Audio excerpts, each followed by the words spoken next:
Hello everyone! Welcome to our online class. Muli, ako si Sir Rusty at welcome sa ating BOA 101 Foundation of Shorthand. Sa ating Lesson 1, sisimulan natin ang pag-aaral ng mga pangunahing shorthand alphabets and writing skills. Tatalakayin natin ang mga sumusunod. S, Z, letter A, mga silent letters. Letrang S, A, letrang F, letrang V, letrang E, letter N, letter M, letter D, letter D, at ang panghuli, ang punctuation and capitalization. Sa shorthand writing, kaya handa na inyong Greg Shorthand Volume Book, Steno Notebook, at Grade 4 pad paper. At huwag kakaligtaan ang inyong ballpen. Handa na ba kayo? Simulan na natin ang ating journey sa mundo ng shorthand. Ang unang letrang ating tatalakayin ngayong araw na ito ay ang letrang S or Z. Ang Z ay para siyang letrang S also. Okay. Nare-remember nyo ba kung ano ang itsura ng letter S? Ang letter S natin is may dalawa tayong letter S. Meron tinatawag na left S. Yan ang left S. How can we say that it is left S? Pag once yung kanyang kurba ay nasa left. At ang isang klaseng S naman ay ang right S. Parang nasabi natin na right S yan. Pag once ang kurba ay nasa right. Okay, very good. Left S, right S. Tignan ninyo ang dalawang klaseng S na ito. Pareho ang sukat. Ano ang pinagkaiba? Magkaiba lang ng kurba. Left S, right S. Ang right S, ang kurba niya ay nasa right. Ang left S niya, ang kurba niya ay nasa left. So mamaya, magbibigay tayo ng mga halimbawa ng mga salita na nagre-representa sa letrang X. Ngayon, tutungo tayo sa isa sa mga pinaka-importanteng mga vowels sa shorthand. Ito ay ang letter A. Letter A. Ilan nga ang sukat ng letter A? Very good. So, ang sukat ng letter A natin ay 1/2. Nakadepende kung pa-counterclockwise tayo or pa-clockwise. Depende yan sa prinsipyo or principle na susunod kay letter A. Ang itsura ng letter A ay nabibilang sa circle family. So, ang circle family natin is ganito. 1/2 lamang ang ating letter A. Remember? 1/2 lamang ang ating letter A. Yan ang itsura ng ating letter A. Ulit. 1/2 lamang. So, letter A yan. So, may tinatawag tayo ng mga silent letters. Kasi ang ginagamit natin sa shorthand sa English language, ito ang dapat yung tandaan. Ang shorthand, may tinatawag tayong shorthand. Yan, shorthand. At longhand. Ano ba yung itsura ng shorthand? Ang itsura ng shorthand is itong mga strokes. Yun yung shorthand. Okay? Ang longhand naman is yung katumbas na salita. For example, ang word natin is meat. Meat. Example lang yan. Ano ba ito sa longhand? Sa longhand, or sa katumbas sa salitang yan, ang kuan yan is meat. Pwede rin siyang met. Right? So, ang isang strokes ay may katumbas depende sa salita. Kasi may mga words tayo na magkatunog. Okay? So mamaya, magbibigay ako ulit ng mga sample. Okay? We will change our paper. Ito. Example ng mga silent letters. Again, remember, magbabase tayo sa tunog. Sounds. Okay? Sa sounds tayo magbe-base. Kung ano yung letter na madidinig natin sa isang word, yun lang po ang ating isusulat sa shorthand. For example, the word is snow. The word is snow. How do you read again? Snow. Okay. Kung papakinggan natin ang word na ito, ang mga letrang lumalabas lamang or nadirinig ng ating tenga is ang letrang S, tama? Letrang N at letrang O. S, N, at letrang O. Okay? Hindi kasali ang W kasi hindi natin nadidinig sa ating pagsasalita ang letrang W. Right? Ang nadidinig natin na word or letter sa salitang snow is S and O. Snow. S-N-O. Snow. Okay. Paano natin isusulat ang snow in shorthand? Okay? Anong size ng ating S? 1/4. S. N-O. Snow. S-N-O. Snow. Okay. Sir, bakit gumamit tayo ng right S? Bakit hindi left S? Ang isang principle ng shorthand writing, pag once ang ating S, remember this, pag once yung ating S, ang kasunod niya is forward straight like letter N or letter M, we should use right S. Right S. Remember, pag ang kasunod ng letrang S ay letrang N or M, yung mga straight forward motion na stroke, you should use right S. Klaro ba tayo? Okay. Example pa ulit. The word is dough. The word is dough. Ano ba ang letrang nadidinig natin pag tayo nagbabasa ng salitang dough? The word is dough. Dough. Obviously, ang ating nadidinig na letra lamang is D and O. Tama? So, ang ating isisulat lang sa shorthand is D and O. Okay? Remember, magbabase tayo sa sounds ng salita mismo.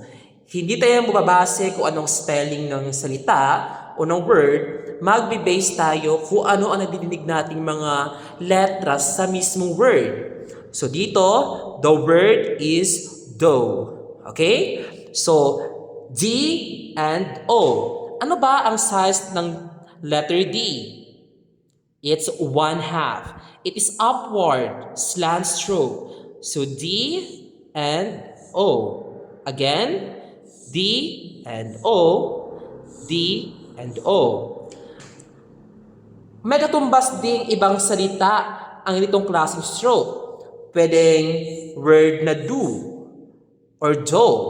Kasi magkapareho lang sila ng mga letrang lumalabas pag once binabasa natin ang salitang do or do because ito ang narinig nating letra. Which is si D and O.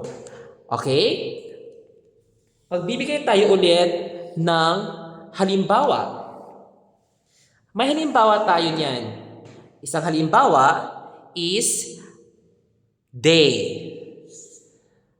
Ang word natin is day. Day. Okay. So, paano natin isusulat ang salitang day? Ang tanong, ano ba ang mga letrang nadidinig natin sa word na day? Obviously, letter D and letter A. Hindi natin dinig ang letrang Y kasi nga, hindi naman siya na-pronounce ng ating mga bibig. So, letrang D at letrang A lamang. So, ang susulat na natin sa ating shorthand is ang D tsaka ang A. D and A. Remember, ano ba ang size ng letrang D? It's 1/2. Upward. Don't forget. D and A. D and A. D and A. So ito ang itsura ng shorthand na day. Klaro? Ang huling example natin sa letrang A is aid. Aid. Right? Aid. How do you read this? Aid. Aid. So letrang A at letrang D lamang ang ating nadidinig. A. Hindi natin binibigkas ang ganitong salita A. Hindi siya A. Because we are using English language. So sa English language, we read this letter as an A. Hindi A, kundi A. Okay. So as you see, dalawang letra ang nakikita lang natin. A and D. So, A and D. Okay? So, how do we write this? Ano ang gagamitin nating circle? Siyempre, letter A. Pero, paano susulat ang letter A? Remember again, pag once ang ating letter A, ang kasunod niya ay letrang D, remember, pag once ang ating letter A, ang kasunod niya ay letrang D, we should use clockwise motion. Ano ba ang clockwise? Ang clockwise motion ay parang relo. Kung ito yung relo, 12, 6, 9, 3, yan ang relo. Sampulan natin yan. Ang clockwise motion ay paganon. Paganon yung kanyang ikot. Ang counterclockwise ay pabaliktad ang ikot ng relo. Klaro? Clockwise, counter. Okay? So, ating uulitin. A. Again, pag once yung ating letter A, ang kasunod niya ay letter D, ang pagsulat ng ating letter A is clockwise. So, paano susulat? Ilapat natin sa ating linya, A and D. A and D, A and D. So, yan ang pagsulat ng aid. Ang klaseng stroke na ito din, pwede natin gamitin sa word na add. Pwede din yan. Or pwede sa word na add. Diba? So, these are, kung titignan natin, napakadaming words ang pwedeng gamitin. Kasi may mga words tayo na magkakatunog. Magkakatunog. Kaya, same lang sila ng stroke. Okay. Yun yung example natin sa ating letter A.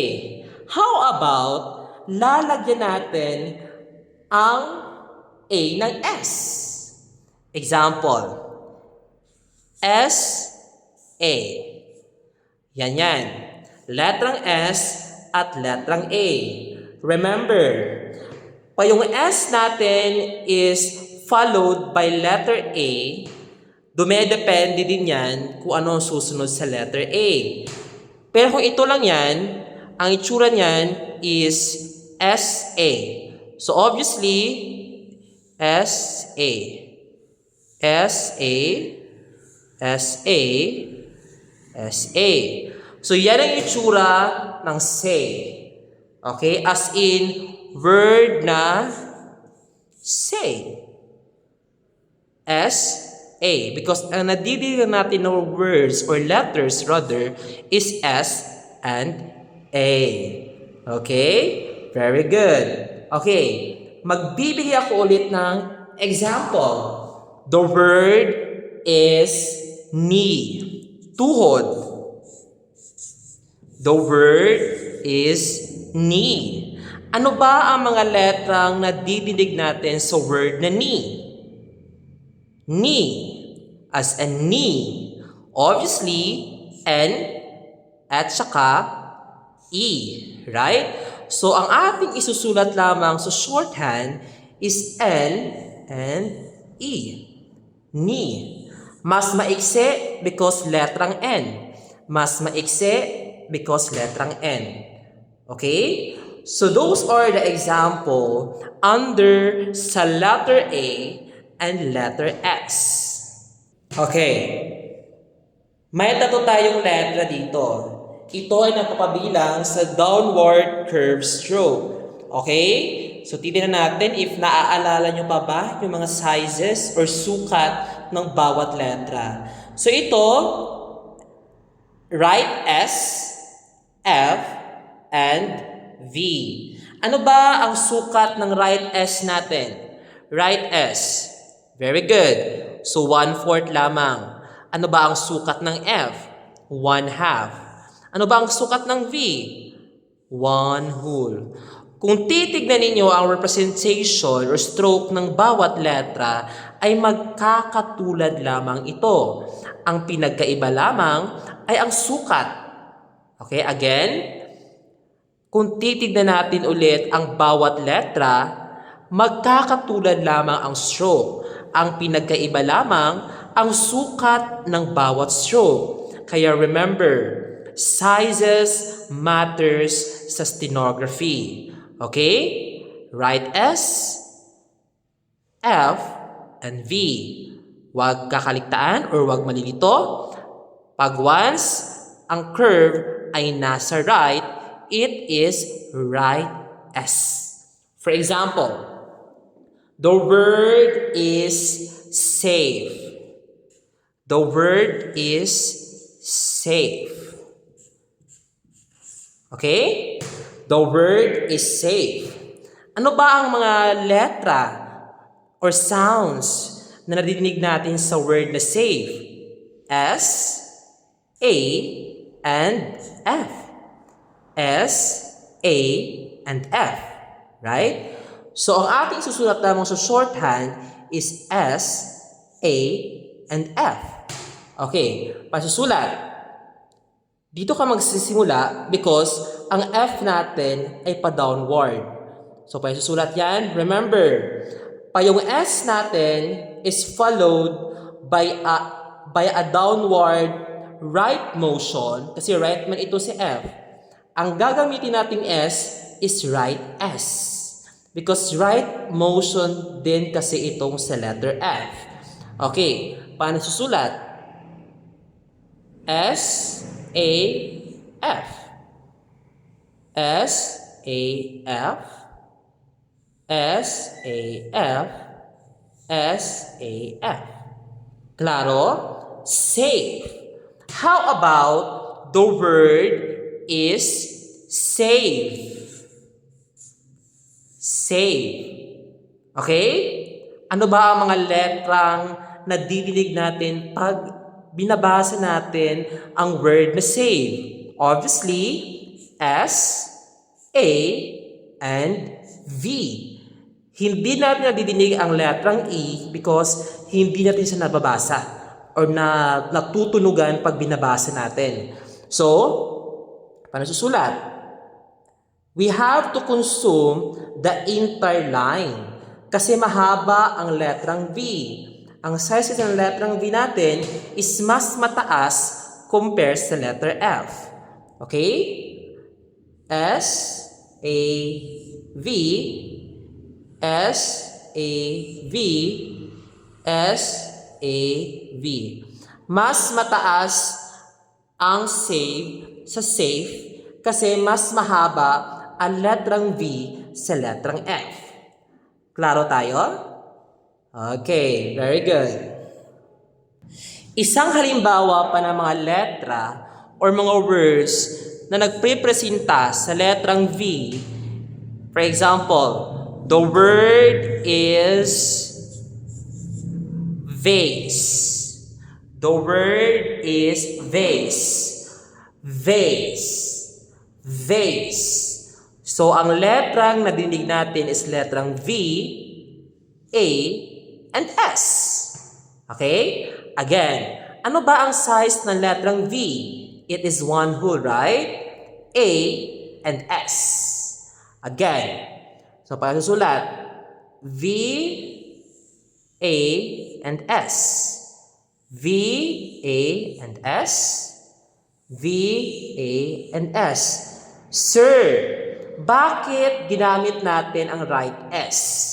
Kung titignan natin, ang motion kasi ng stroke natin is nasa right. So therefore, we should use right S.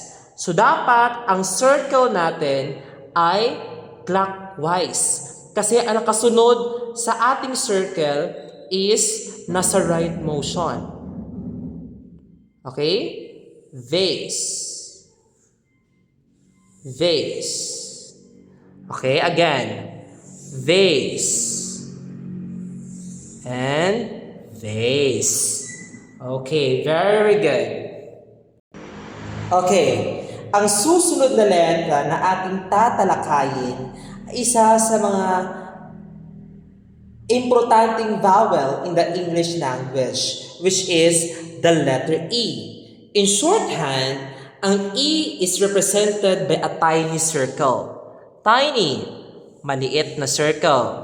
Okay, remember, maliit na circle. Kasi yung ating letter A or apple, yung as in apple, is ang size nun is 1/2.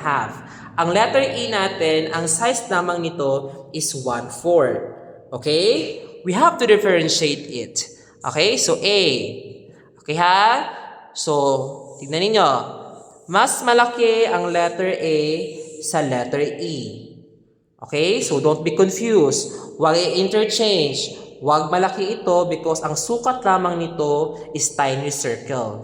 Or shall we say, 1/4 and 1/2. For example, ang word natin na magre-represent sa letter E is, ang word niya is C. C. As in C na ganyan. Ano ba ang letrang nadidinig natin pag binabasa natin ang word na C?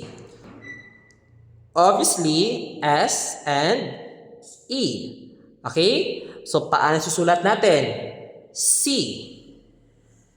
Ayan. S, E. S, E. S, E. S, E. We should use right S.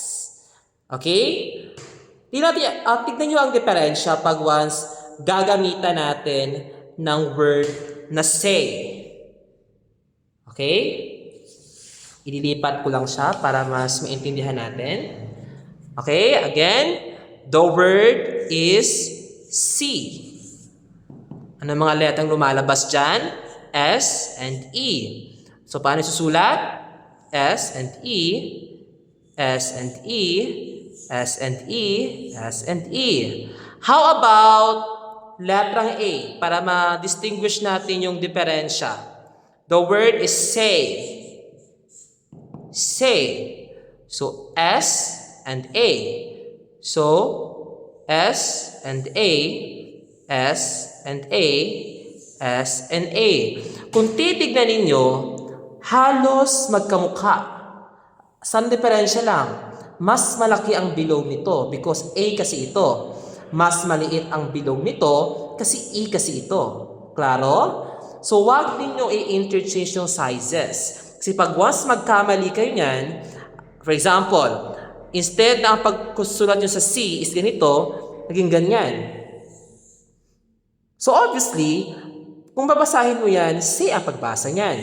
So hindi siya consistent. So we have to be consistent doon sa size ng stroke.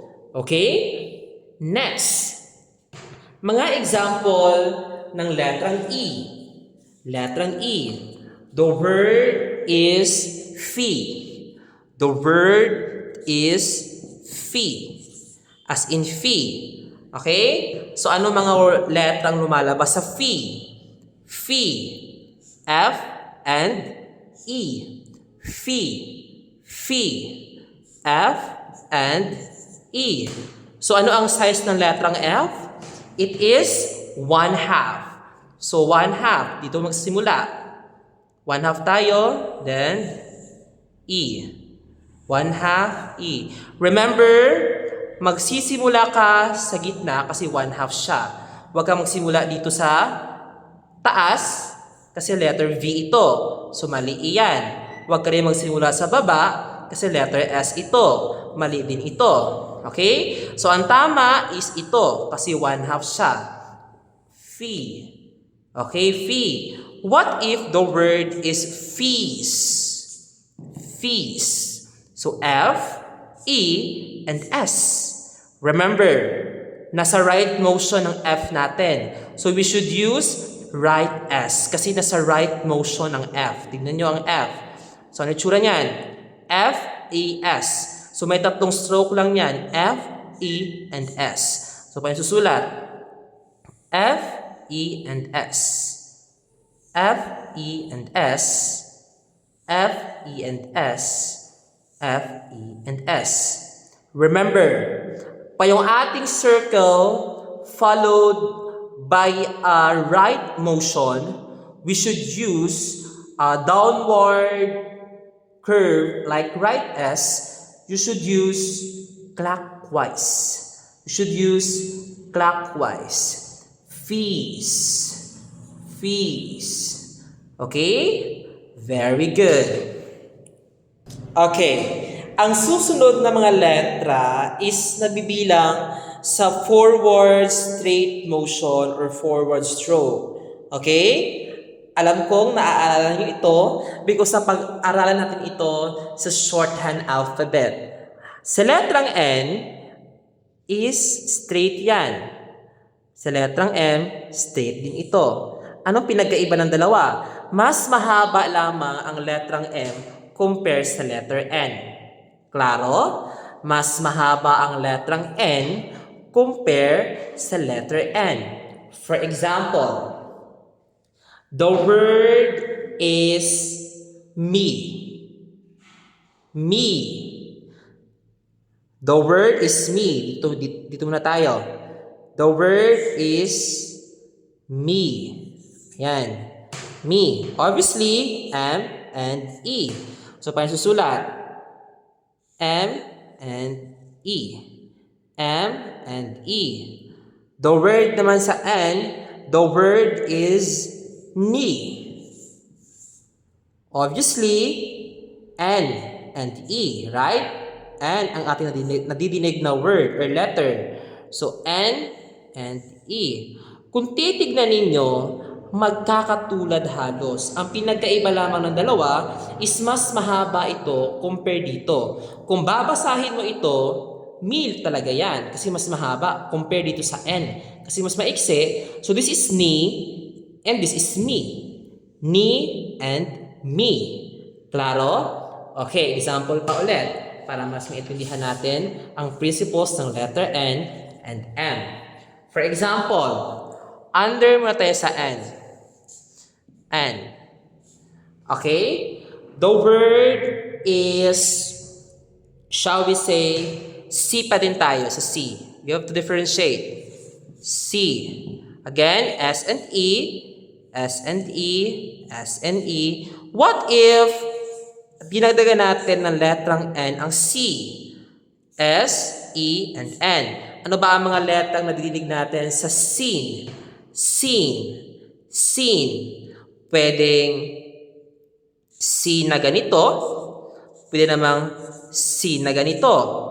Pwede iyang gamitin sa stroke na ito kasi nga magkakatunog lamang ang tatlong words na ito. Tama? Kasi magbe-base tayo kung ano yung sounds ng word mismo. So, S, E, and N. Okay? Seen. Seen. Seen. Seen. Klaro? Seen, seen, seen. Remember, anong circle ang ginamit natin dito? Ang ginamit nating circle dito is clockwise. No? Clockwise ang motion. Kasi nga, ang forma ng ating nakasunod sa E is straight. Straight siya, like N and M. Itsura niyan, S-E-N. S-E-N, S-E-N. Seen. Klaro? Okay, very good. The next word is letter M, or the next letter rather is letter M. Mas mahaba lang ito kay letter M. Mas mahaba lang ito kay letter N. Ayan, mas mahaba. Okay, mas mahaba. For example, the word is mean. As in ito. Mean. Mean. Ano ba mga letrang lumalabas pag sinasita natin ito? M, E, and N. Tama?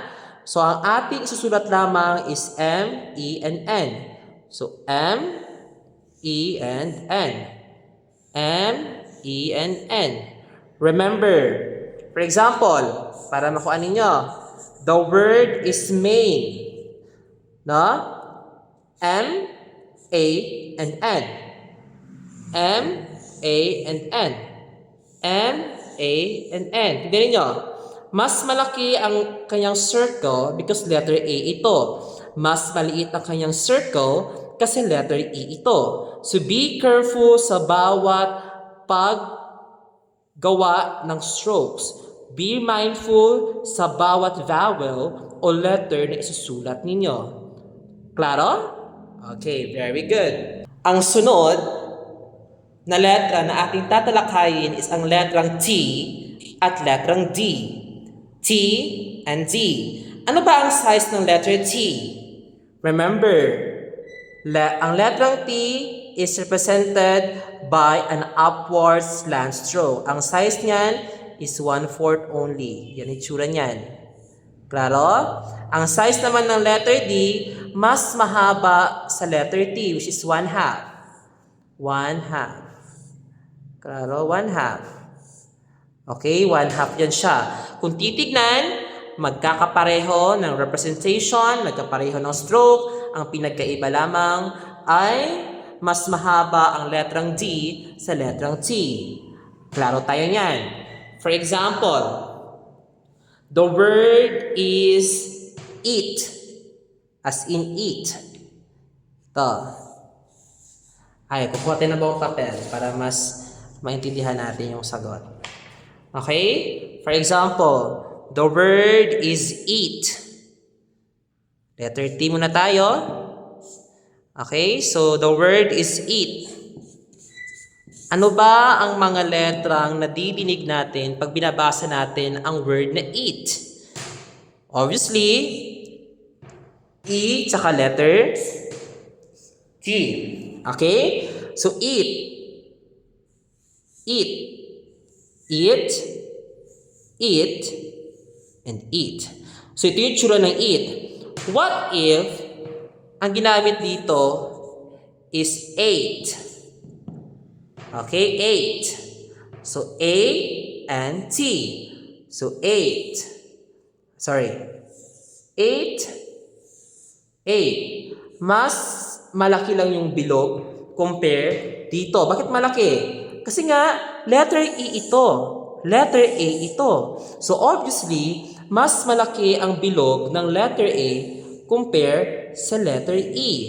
Klaro? Okay, very good. Another example under naman sa ating T is the word met. or meet. Example, the word is meet. Okay? Obviously, M, E, and T. So these are the letters na nadinig natin pag once we are going to pronounce the word meet. M, E, and T. Meet or meet. Okay? So, paano susulat natin yan?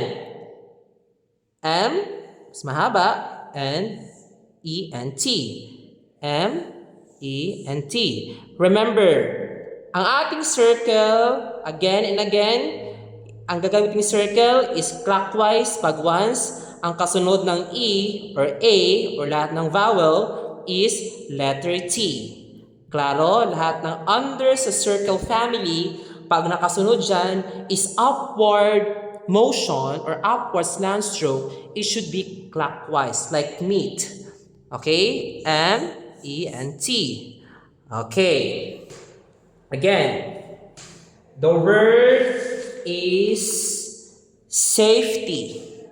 Safety. Safety. So, ano ang mga letrang nadidinig sa safety? S. Very good. A. F. T. Tama? Ano pa? Saka, ano pang letra? May kulang pa. Is E. Sir, bakit E? Because even the letter Y iyan, but we pronounce it as safety. Safety. Right? Safety. So, kung atin siyang isu-shorthand, S, A, F, T, and E. Kasi even na letter Y yan, pero gibasa natin siya as E. So, safety. So, paano isusulat sa shorthand ang safety? Ganito lang yan. Ano ba ang size ng F? So, 1/2, tama? So, dito banda yan. So, safety. Safety. S, A, F, T, E. S, A, F, T, E. Safety. Okay? Klaro? Klaro. Again, example ng ating T. Stay. The word is stay. Stay. So, ang nadidinig natin na letra S, T, and A. So, S, T, and A. So, obviously, ito lang ang gagamitin natin mga letra. Wala ng iba. So, we have 3 strokes na gagamitin. S, T, and A. So, paano susulat yan? Ito lang yan. Ang size ng S is 1/4. So, we should use right S because T ang sunod. So, S, stay. S, stay. Stay. Okay? Klaro? Very good. How about we're going to have the letter D? Anong tsura ng letter D natin? 1/2. Tama? 1/2 ang letter D natin. Therefore, ang example ng letter D natin is the word made. Made na ganyan or made na ganito. Okay, at magkakapareho lamang ang stroke ng dalawang word na ito kasi nga magkakapareho ang pagbasa. Made, made, made, made. Right? Magkatunog ang dalawang word. So ano bang mga letra ang nakapaloob sa made tsaka made? Obviously, M, A, and D. M, A, and D. So, made. Ang kanyang letra is M, A, and D. So, paano susulat ang made? M, A, and D. Okay, ililipat natin kasi wala tayong space na. Okay? Made. Tsaka made. So M, A, and D. M, A, D, M, A, D. So M, A, and D. So magkapareho lang yan. So ang tsura niyan, M, A, and D. M, A, and D. So kung titignan mo, magkapareho lang ang sukat ng dalawang word na ito kasi magkapareho na silang binigkas. Magkaparehang tunog ang lumabas sa pagbigkas ng mga words or salitang yan. Okay? Very good. Example pa ng ating letrang D. Example ng letrang D. Example. Letrang D muna tayo. Okay? 1/2. The word is date. What are the letters na nadidinig natin sa letrang date or sa word na date? D, A, and T. Date. D, A, and T. So ito yung tatlong letrang lumabas sa pagbigkas natin, tama? So tatlong stroke na din yan. So pasusulat. 1/2, kasi 1/2 siya, A and T. Date. Ayan. Another. Ayan. And ayan. So date. So these are the representation of letter D. Claro? Okay. Claro. Claro. Okay. So, ang susunod na tatalakayin natin is ang punctuation and capitalization. So, meron tayong tinatawag na period, question mark, paragraph, dash, parenthesis, at hyphen. So, ito ay mai-encounter natin if we're going to transcribe a typical article coming from the book. Like for example, ito mga ganitong klaseng article. Ganyan. Yung may example natin. So ma-apply natin yung mga punctuation and capitalization. But may mga representation ang bawat punctuation and capitalization. Halimbawa na lamang sa period. Ano ba ang representation ng period sa shorthand? Ang period is ganito lang yan. 1/4 ito. Para siya nakabaliktad na letter T. Yan. Yan ang itsura ng period. No? Ang period, din yung magtatapos sa sentences. Ang question mark naman is represented by X. X. X ang kanyang representation sa question mark. Habang ang paragraph is represented by the greater than symbol. Yan. Yan ang itsura ng ating paragraph. No? Pag once may makita kayong ganito, it means next paragraph na yan. Tapos yung sentence, then pupunta ka na sa next paragraph. Ang dash naman is represented by, parang siyang ganyan, mahaba lang. No? Para siyang mahaba. Mahabang M. Pero dalawa siya. Okay? Ang parenthesis ay para siyang ganito. B, tsaka V. Nagkaiba lang, ang open parenthesis may ganyan. Ang close parenthesis ay may ganyan. Okay? Ang hyphen is para siyang letter N. Dalawa. Ganyan siya. No? Ito ay ginagamit natin sa mga salita or sa mga pangalan or lugar. For example natin para ma-visualize ninyo. Pag once nakita kayo ng ganito, wait lang. Yan ang kanyang pangalan. Pag pangalan yan, automatically may hyphen yan. Dave. Okay? So may ganyan yan. Okay? Pag once may ganito yan, it means pangalan or lugar. Okay? Pangalan or lugar. Okay. For example, ito. Pag once makita kayo ng ganyan, how about ganito? Once may ganyan. Anong pangalan to? Sino to? Si M and A man yan. So, anong pangalan niya? So, ang pangalan niya is si May. Si May ang pangalan niya.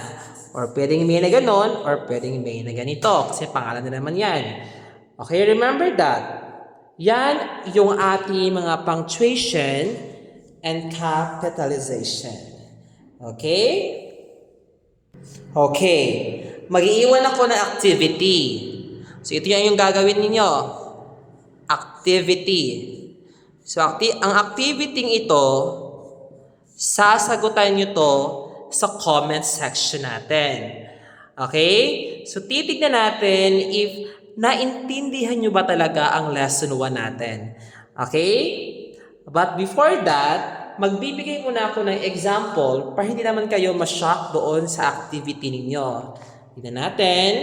For example, gagawa ako ng sentence. Sentence ang gagawin natin para medyo masanay tayo. Okay? Example ha, I will make a sentence. Ito.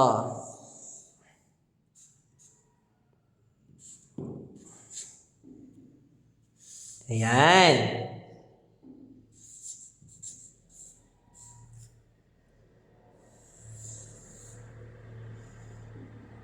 Ayan. Ayan yung sentence natin. So, sasagutan ko para alam nyo yung sagutan, yung activity ninyo na i-comment ninyo, ilalagay ang sagot doon sa chat box or sa comment section. Okay? So, paano sagutan to?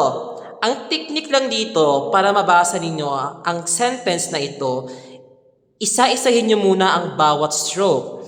Anong stroke ba ito? Anong stroke yan? Anong stroke ito? F, tama? F yan, kasi 1/2 to. Anong stroke ba ito? It's letter A. Tama? Okay. Basahin natin. F-A. F-A. How do you read this? Fay. Tama? So, ang sagot dito sa stroke na ito, at remember, meron siyang hyphen. Meron siyang hyphen. So, tao ito. Or pangalan ng tao or lugar. So, sa tingin ko parang tao to. Tama? So, ang sagot dito is si Faye. Copy lang ito. Faye is. Okay? Pusin natin. Ano ang sagot dito? Anong letra ito? M. Tama? Anong letra yan? E. Tama? Anong letra ito? N. So, ano ang sagot? Ano ang sagot? So, ito, mean. Mean. Yan. Mean. Hindi to main ha, kasi iman ito. Mean. As in mean. Copy yung end. Ano ito? It is letter V, A, and N. So, ano yun? Van. Faye is mean and van. So, mali. Dapat, ang tamang sagot dyan is vain. Ayan. So, merong period, punctuation. Period. So, tuldok to end the statement. So, the correct answer is Faye is mean and vain. Okay? So, ito na. Mag-iiwan ako ng activity. Pakisulat lamang ito sa chat box. Okay? Natin if masasagot nyo ba ang aking activity at ilalagay ang kasagutan doon sa chat box. Okay.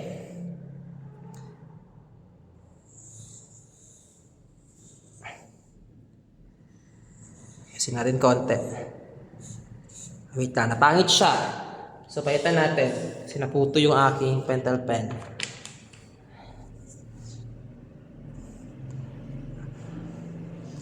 Activity. Okay.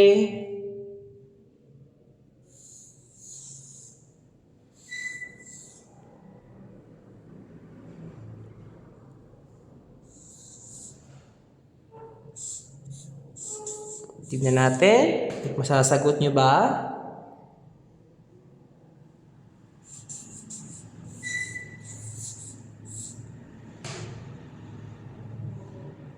Oh, yan. So, yun yung activity ninyo. Okay, pakisagutan sa chat box ang unang activity nyo for this online class. Okay? Tignan natin if masasagot.